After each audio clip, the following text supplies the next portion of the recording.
À peine la prise d'otage terminée, les héros de Demain nous appartient vont être confrontés à une mystérieuse épidémie qui semble se propager parmi les habitants de Sète. Et l'une des premières victimes est un personnage bien connu des fans. Après la mort d'Emma et l'arrestation d'Angélique et Didier Reynaud, qui ont mené à une révélation de taille sur Violette, les habitants de Sète pourraient bien être confrontés à une redoutable épidémie dans les prochains épisodes de Demain nous appartient. Pour lancer la saison 7 du feuilleton, les scénaristes ont décidé de frapper un grand coup et de multiplier les drames du côté de Sète et de ses environs. Tout d'abord, Romy, Dounia Cohézin, et Ryan, Sacha Birdie, se retrouvent pris en otage au domaine viticole par le mari de Florence qui, fou de rage après le décès de son épouse, s'est mis en tête de venger sa mort en scène prenant à Brunet, qu'il tient pour responsable de cette tragédie. Dans l'épisode de Demain nous appartient diffusé ce lundi 21 août sur TF1, s'y ensuite au tour de William, Kamel Belghazi, d'être victime d'un coup du sort. Alors qu'il rentre de l'hôpital, il aperçoit au loin une voiture qui commence à faire des zigzags sur la route et finit par foncer droit sur lui.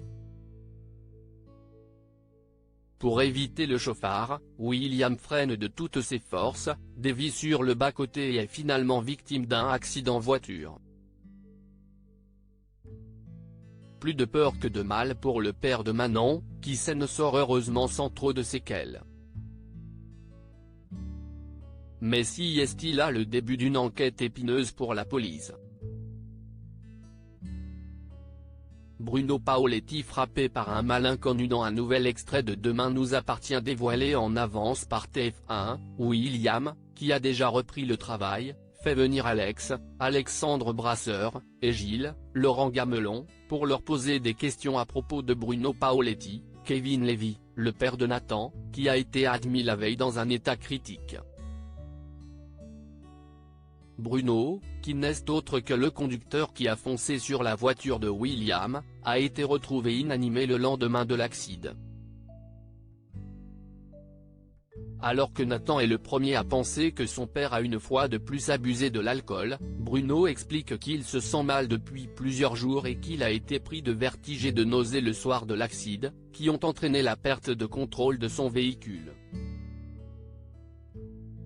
Ne comprenant pas les crises cardiaques à répétition de son patient depuis le début de son hospitalisation, William penche vers une contamination et cherche donc à savoir s'il aurait pu être empoisonné par une substance toxique.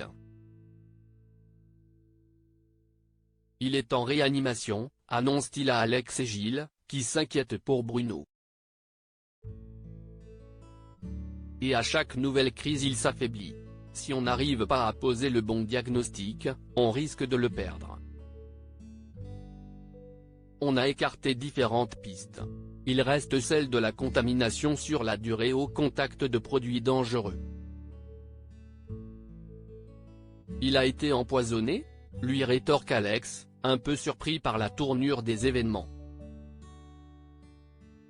En quelque sorte, oui, répond William, avant d'expliciter son hypothèse. Soit par des produits toxiques qu'il possède chez lui, soit sur son lieu de travail. Et ses enfants nous ont dit qu'il avait été employé à la fois sur votre chantier et sur votre exploitation. Bruno Paoletti aurait-il pu être contaminé au MAD Alex ou sur le chantier de la maison de Gilles? Les deux hommes ne tardent pas à balayer ces hypothèses. L'atelier d'Alex a été remis aux normes en 2020 et les diagnostics effectués dans la maison achetée par le frère de Marianne n'ont révélé aucune trace de peinture au plomb ou d'amiante. Ils sont donc certains que la solution au problème de William n'est pas à chercher de ce côté-là. Le mystérieux mal qui frappe le père de Nathan va d'ailleurs faire de nouvelles victimes au cours des prochains épisodes de Demain nous appartient, et la police de Sète va finir par comprendre qu'elle est face à une contamination de grande ampleur puisqu'une nappe phréatique de la région aurait été contaminée à l'arsenic si l'on en croit les synopsis dévoilés par TF1.